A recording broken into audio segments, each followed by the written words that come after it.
हाय, good afternoon. Hello, hello, good afternoon. कैसे हो? सब बढ़िया? कैसे हो? बढ़िया। ओके। और आपकी प्रिपरेशन कैसी चल रही है? वो दोनों भी मस्त चलनी चाहिए, ठीक है? क्योंकि वही मेन चीज़ें हैं। क्योंकि अगर आप अपनी प्रिपरेशन नहीं करेंगे तो अच्छी चीज़ें नहीं हैं, ठीक है? तो हेलो, गुड आफ्टरनून और कैसे हो? आई होप आप बढ़िया होंगे और आपकी प्रिपरेशन भी मस्त चल रही होगी, ठीक है? तो आज ये सेशन होने वाला है, जैसे कि आप थंबनेल और हमारे जो टाइटल है वीडियो का उसको देखकर आप यहाँ पर आए होंगे, ठीक है? तो यहाँ पर हम पढ़ने वाले पॉलिटी का स्टार्टिंग पार्ट, यानी कि हम पॉलिटी में लगभग 22 पार्ट है। पहले ओरिजिनल कॉन्स्टिट्यूशन में 22 पार्ट थे, लेकिन अब ये कितने हो चुके हैं? 25 पार्ट। तो उसी 22 पार्ट जो ये 22 पार्ट्स में से आज हम पढ़ने वाले first and second part, first और सेकंड पार्ट के बारे में हम पढ़ने वाले हैं इस वीडियो में। तो इस वीडियो के लास्ट तक आप बने रहो, क्योंकि ये वीडियो बहुत छोटा होने वाला है और आप यहाँ पर बहुत चीज़ें सीख कर जाने वाले हो, यानी कि less time and maximum resources, ठीक है? ये हमारी फिलॉसफी है इस चैनल की, ठीक है? तो आज हम चलेंगे इस वीडियो के साथ यही चीज़ें को लेकर, ठीक है? पॉलिटी हम पढ़ेंगे और पार्ट 1 एंड पार्ट 2 को हम कवर करेंगे इस वीडियो में, ठीक है? सो हेलो फिर एंड गुड मॉर्निंग और कैसे हो, ठीक है? तो चलते हैं हमारे स्टार्टिंग वाले पॉइंट पर, ठीक है? ये क्या है? देखो, हमारा जो फर्स्ट पार्ट है, जो हमारा पार्ट 1 है, पार्ट 1 ये बात करता है हमारे यूनियन और, देखो, यूनियन और इट्स टेरिटरी। जो हमारा यूनियन, यानी हमारे यूनियन मतलब इंडिया, इंडिया के बारे में बात करता है और इसकी टेरिटरी, यानी कि जो इसका विस्तार है, यानी कहाँ कहाँ तक फैला हुआ है, ये सब चीज़ें, यानी कि इसके बारे में ये चीज़ें बताता है, ठीक है? तो हमारा फर्स्ट आर्टिकल इससे ही रिलेटेड है। जो हमारा ये फर्स्ट पार्ट है, ये कौन कौन कितने आर्टिकल से मिलकर बना है हमारा फर्स्ट पार्ट? 1 to 4, यानी कि 1 से लेकर 4 तक के जो अनुच्छेद है भारत के संविधान में, यानी आर्टिकल है, उसको हम फर्स्ट पार्ट कहते हैं। और इस फर्स्ट पार्ट में मेंशन क्या किया गया है? कीवर्ड क्या है इसका? तो हम कीवर्ड क्या है इसका? यूनियन एंड टेरिटरी, ठीक है? इट्स टेरिटरी, यानी कि इसका जो हमारा संघ और इसका जो सीमा, वो सब विस्तार, वो सब चीज़ इसमें पढ़ने वाले हैं, ठीक है? तो हमारा आर्टिकल फर्स्ट क्या कहता है? यूनियन ऑफ स्टेट, यानी कि जो इंडिया होगा, ठीक है? इंडिया। और देखो, हमारा जो संविधान में इंडिया और भारत दोनों वर्ड को मेंशन किया गया है, ठीक है? तो हमारा जो फर्स्ट आर्टिकल है इसमें क्या कहता है? जो हमारा इंडिया और जो भारत है वो क्या है? एक यूनियन ऑफ स्टेट है, यानी कि कई सारे राज्यों का एक समूह है, ठीक है? ये ये फर्स्ट आर्टिकल ये बताता है। और आर्टिकल का फर्स्ट आर्टिकल का दूसरा पॉइंट क्या कहता है? Territory mention in first schedule, यानी कि जो टेरिटरी, हमारा जो फर्स्ट शेड्यूल है, टोटल शेड्यूल कितने हैं इस समय? 12 शेड्यूल्स है भारत इस समय, यानी करंट कॉन्स्टिट्यूशन में 12 शेड्यूल्स है। पहले कितने थे? 8 शेड्यूल्स थे, यानी कि 4 शेड्यूल को ऐड किया गया। तो टेरिटरी कहाँ मेंशन है? हमारा जो फर्स्ट शेड्यूल में जो टेरिटरी मेंशन है वो हमारा इंडिया है, ठीक है? अब हम आते हैं सेकंड आर्टिकल पर। जो हमारा सेकंड आर्टिकल है वो क्या बात करता है? न्यू स्टेट की बात करता है। न्यू स्टेट मतलब जैसे हमारा जो यहाँ भारत है, ठीक है? हमारा ये प्यारा भारत है, ठीक है? प्यारा भारत है। अगर मान लेते हैं हम, जो पाकिस्तान के पास हमारी टेरिटरी है, यानी कि पीओके की हम बात कर रहे हैं, पीओके, अगर पीओके के पास हमारी टेरिटरी है, अगर इन फ्यूचर इंडियन आर्मी ने इसको कब्जा कर लिया, यानी अपना हिस्सा बना लिया, तब क्या होगा? वो भी भारत में संघ, यानी कि भारत का वही पार्ट बन जाएगा। तो यही चीज़ें बात करता है न्यू स्टेट, यानी कि जो भारत में सिर्फ एग्जिस्ट नहीं कर रहे, लेकिन वो फ्यूचर में उसको अपनाया जा सकता है, कब्जा किया जा सकता है उस स्टेट को। तो उस स्टेट के बारे में बात करता है, यानी कि उस एरिया के बारे में बात करता है। कौन सा? Article number 2। आप ये आर्टिकल को याद करते जाना, क्योंकि ये आर्टिकल से डायरेक्ट क्वेश्चन पूछ जाते हैं पॉइंट वाइज, कि पूछ देगा कि कौन सा ऐसा आर्टिकल है कि न्यू स्टेट के बारे में बात करता है। तो इस तरह से क्वेश्चन पूछे जा सकते हैं, ठीक है? अब हम आते हैं आर्टिकल नंबर 3 पर। आर्टिकल नंबर 3 क्या बात है? Existing state. तो आप ये कीवर्ड याद रखना।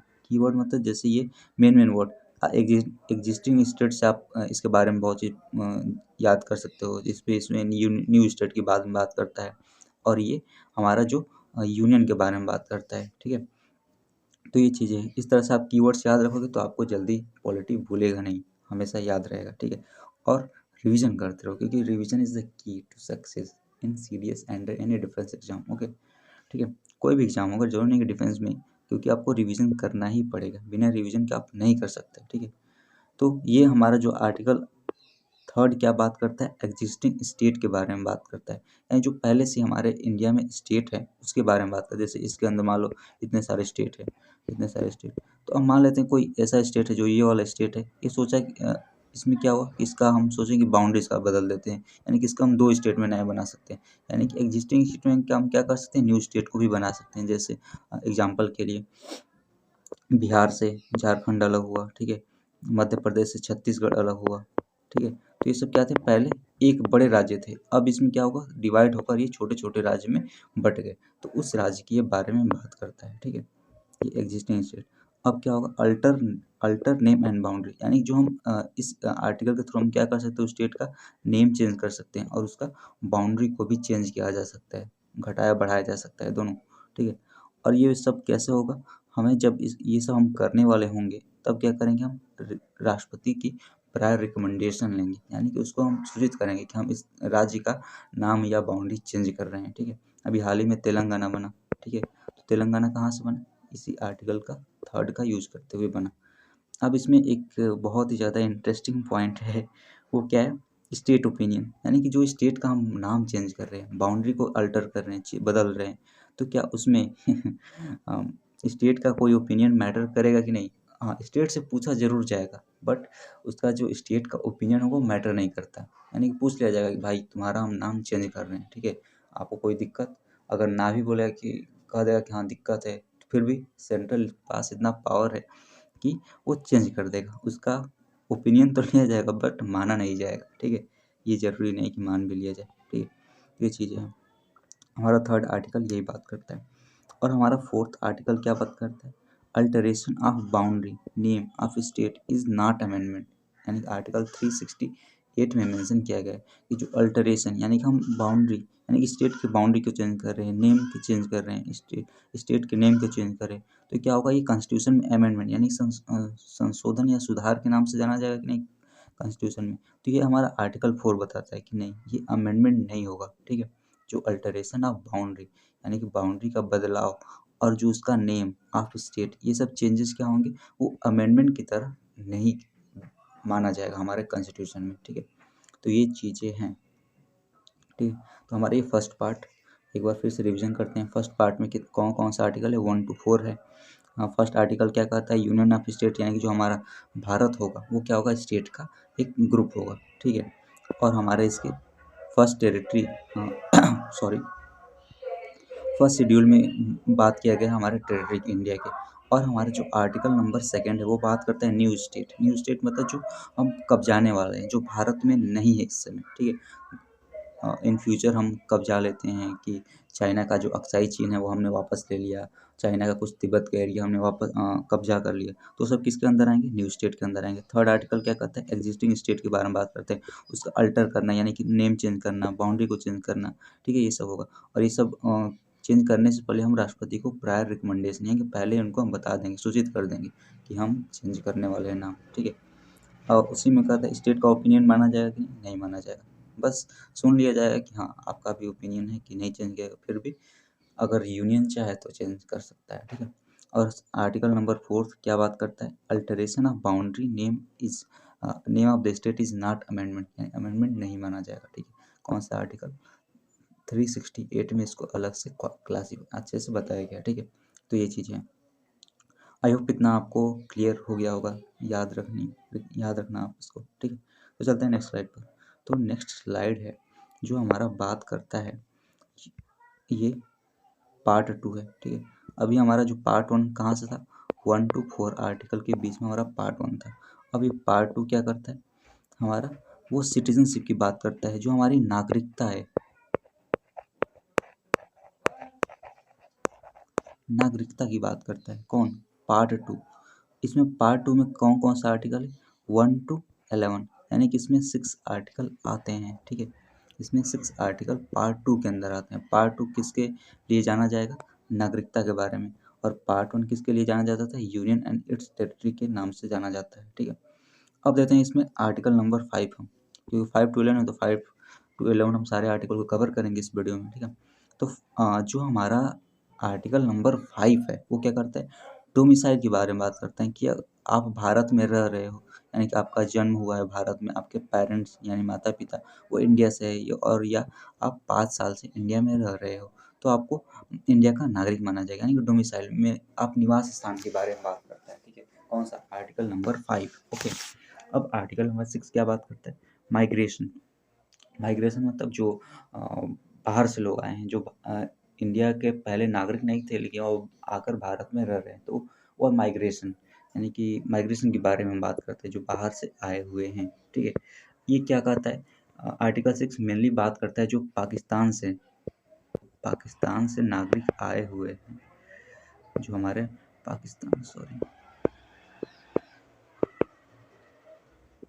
जो पाकिस्तान से भारत में नागरिक आए हुए हैं उनके बारे में बात करता है। वो कब आए होंगे, जब 1948 से अगर वो पहले इंडिया में आ चुके हैं, ठीक है, पाकिस्तान से भाग कर जब हमारा इंडिया और पाकिस्तान का बंटवारा हुआ 1947 में, तो ये जब 1948 यानी कि 19 जुलाई 1948 से पहले इंडिया में अगर आ चुके हैं तो उनको हम क्या मानेंगे, भारत की नागरिकता मिल जाएगी, उनको भारत का नागरिक माना जाएगा, ठीक है। आर्टिकल 6 बात करता है, ये आप कीवर्ड याद रखना, ठीक है। ज़्यादा इसमें जानने की जरूरत नहीं, बस आप ये कीवर्ड याद, माइग्रेशन के बारे में बात करता है, ठीक है। और ये आर्टिकल 5 डोमिसाइल के बारे में बात करता है, प्लेस ऑफ बर्थ, ये सब चीज़ें, बर्थ, पेरेंट्स और ये 5 ईयर की लिविंग, ये सब चीज़ें आप कीवर्ड याद रखना, ठीक है। अब आते हैं आर्टिकल नंबर 7 की ओर। आर्टिकल नंबर 7 क्या कहता है, any who had gone after the 1 March of 1947 and citizen of India is not citizen, यानी कि जो भारत से 1 मार्च 1947, यानी कि जो हमारा 1 मार्च 1947 से पहले, यानी कि उससे पहले नहीं सॉरी आफ्टर, यानी कि उसके बाद इंडिया से जा चुका है, ठीक है, तो अब उसको क्या माना जाएगा, भारत का नागरिक नहीं माना जाएगा, ठीक है। अब उसको नागरिकता फिर से लेनी है तो क्या करना पड़ेगा, उसको उसको सारे कंडीशन, यानी कि जो हमारा सारे कंडीशन कौन से आर्टिकल के, 5 और 6 के आर्टिकल के जो सारे कंडीशन अगर वो भी फुलफिल कर रहे हैं फिर भी उसको इंडिया का नागरिक नहीं माना जाएगा। आखिर फिर माना कैसे जाएगा उसको, फिर उसको रीसेटलमेंट, यानी कि रीसेटलमेंट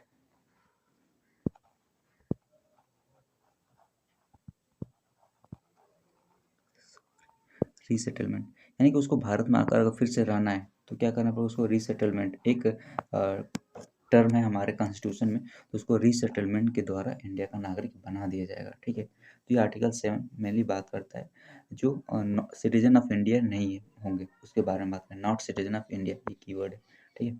आप इस कीवर्ड को नोट करते जाना जिससे आपको रिवाइज करने में, रिविजन करने में आसानी हो, ओके। तो चलते हैं नेक्स्ट आर्टिकल पर। तो हमारा नेक्स्ट आर्टिकल बात करता है आर्टिकल नंबर 8, दैट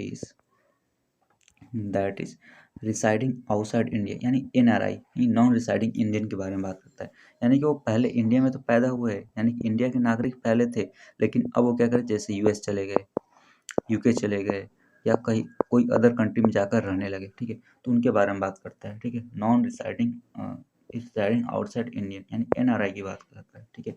कौन सा, आर्टिकल नंबर 8, ओके। अब उनको नागरिकता लेनी है तो कैसे लेंगे, वो उनके बारे में कुछ टर्म एंड क्लॉज है इस आर्टिकल में, ठीक है। तो हमें उतना कुछ ज़्यादा डिटेल में नहीं जानना है, हमें जानना है बस इस कीवर्ड को, यानी कि जो बाहर इस समय इंडिया के बाहर रह रहे हैं, यानी कि इंडिया के नागरिक है लेकिन वो बाहर में रह रहे हैं, उनके बारे में बात करते हैं, ठीक है। तो ये आर्टिकल नंबर 8 है। आर्टिकल नंबर 9 के बारे में बात करें, सिंगल सिटीजनशिप, यानी कि इंडिया में सिंगल सिटीजनशिप है, ये जो सारा सिस्टम है सिंगल सिटीजन का वो कहाँ से लिया गया, दैट इज UK, यानी कि यूनाइटेड किंगडम से हमने इस चीज़ को अडॉप्ट किया है, ओके। तो ये सिंगल सिटीजन का मतलब क्या होता है, जैसे आप अभी इंडिया के नागरिक हो, यानी कि आप इंडियन हो, ठीक है, आप अभी इंडियन हो, आप फिर सोचे आप जाकर जैसे यूएसए की नागरिकता ले लिए, ठीक है, तो जैसे ही आपने यूएसए की नागरिकता लिया आपकी जो इंडिया की सिटीजनशिप है वो समाप्त हो जाएगी, टर्मिनेट हो जाएगी, ठीक है, खत्म यहीं पर। और जैसे आप जाकर सोच रहे, जैसे सबसे इसका बेस्ट एग्जांपल है अक्षय कुमार। अक्षय कुमार को आप जानते होंगे, ठीक है, वैसे सबको ही जानता होगा, ठीक है। अक्षय कुमार का बारे में जानते, वो इंडिया, वो जाकर कनाडा की नागरिकता भी रखते हैं, ठीक है। तो एक तरह से वो इंडिया के नागरिक नहीं हो सकते, ठीक है। तो अगर उनको इंडिया का नागरिक बनना है तो कुछ कंडीशन है, उसको फुलफिल करना पड़ेगा, ठीक है। तो ये बात करता है article 9 is the single citizenship. ये टर्म कहाँ से अडॉप्ट किया गया है? यूके से। आप इसको याद रखेंगे, यूके से। और सिंगल सिटीजनशिप यानी एकल नागरिकता। एक आपने शायद सुना भी हो, नहीं होगा, या सुना भी होगा, कई लोग जानते भी होंगे। वैसे आपको हम बता दें एक चीज़ है, एक कोई देश है ऑस्ट्रेलिया में, ऑस्ट्रेलिया जो है ना, ऑस्ट्रेलिया के AUSTRALIA, ठीक है, ऑस्ट्रेलिया। ऑस्ट्रेलिया के बगल में आपने देखा होगा कि पापुआ न्यू गिनी, छोटे छोटे आइलैंड कंट्रीज है ऊपर, जो ऑस्ट्रेलिया के नर्दर्न नर्दर्न साइड में, ठीक है। तो वहाँ पर एक छोटा सा देश है, I don't know the name of that country, but उसने क्या किया, ऑनलाइन सिटीजनशिप की एक पोर्टल लॉन्च किया है। यानी कि कोई भी दुनिया का आदमी उस पोर्टल पर रजिस्टर करके उस देश का नागरिक बन सकता है, ठीक है।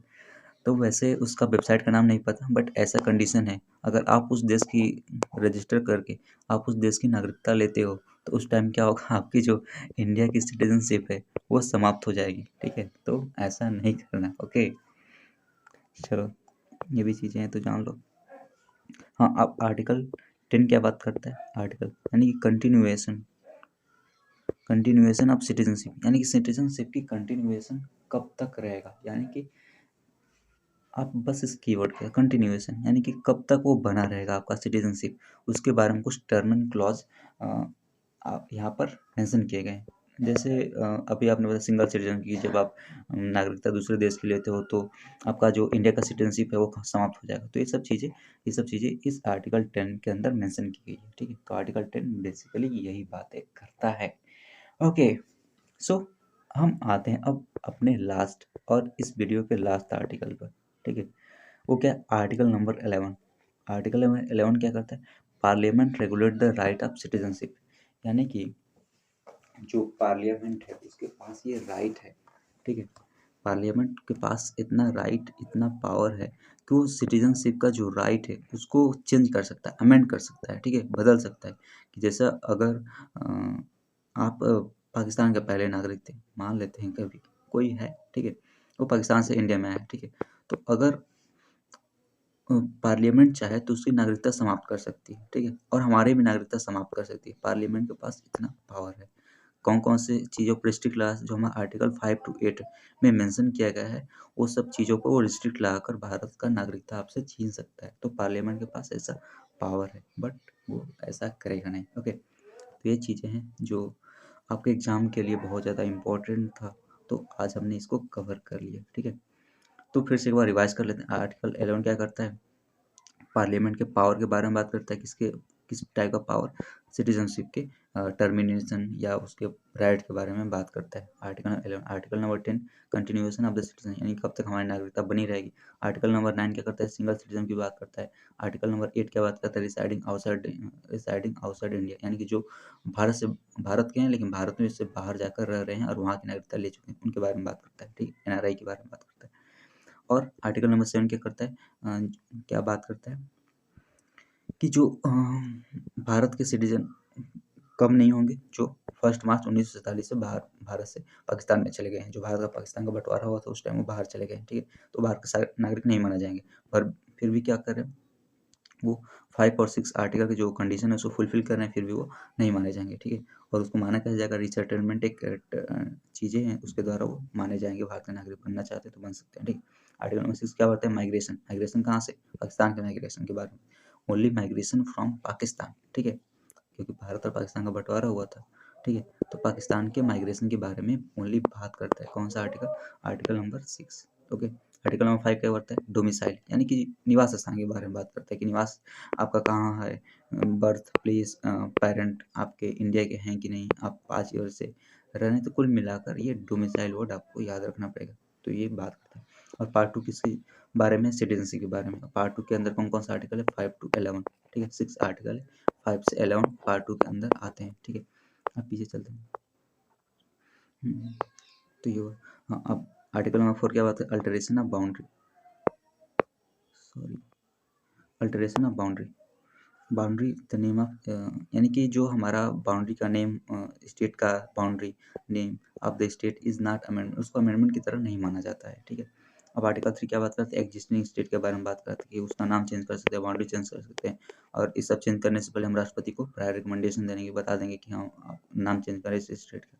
तो ये सब चीज़ें हैं जो आपको जाननी पड़ेगी, ठीक है। जल्दी जल्दी हम कवर करते हैं।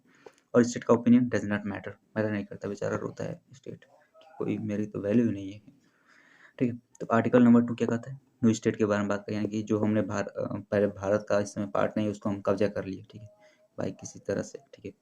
और आर्टिकल फर्स्ट क्या बात करता है? Union of state and the mention territory mention in the first schedule, यानी कि यूनियन एंड इट्स टेरिटरी के बारे में बात करता है आर्टिकल फर्स्ट।